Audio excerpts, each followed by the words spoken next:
আজ রান্না করব মাছের তেল। এই জন্য কড়াই বসিয়ে নিয়েছি, তেল গরম হয়ে গেছে। আমি প্রথমে পেঁয়াজ আর রসুন কুচি করে নিয়েছি, এটা ভেজে নেব। পেঁয়াজ আর রসুন আর লঙ্কা একটু লাল লাল করে ভেজে নেব। এবার আমি এই মাছের তেল দিয়ে দেবো, এটা কাতলা মাছের তেল। এই তেলটা এর মধ্যে দিয়ে দেবো। দেবো হলুদ গুঁড়ো আর দেবো পরিমাণ অনুসারে নুন। মাছের তেলে আমি বেগুন কেটে নিয়েছি ছোট ছোট করে, এই বেগুনগুলো এর মধ্যে দিয়ে দেবো। তেলের সাথে বেগুনটা নেড়ে চেড়ে আমি একটু ঢাকা দিয়ে রান্না করব। এভাবে মাছের তেল করে রান্না করে খেয়ে দেখবেন, বেগুন দিয়ে দুর্দান্ত লাগে। এবার একটু ঢাকা দিয়ে আমি রান্না করব কিছুক্ষণ, যাতে বেগুনটা একটু সেদ্ধ হয়ে যায়। দেখো, মাছের তেল আমার প্রায় হয়ে গেছে।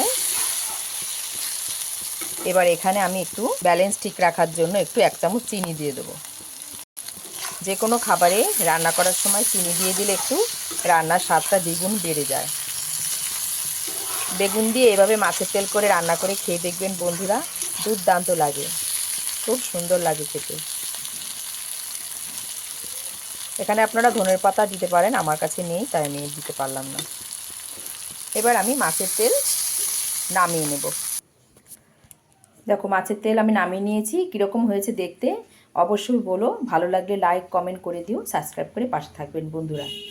দেখা হচ্ছে অন্য একটি রেসিপির সঙ্গে। ধন্যবাদ, সবাই ভালো থাকবেন।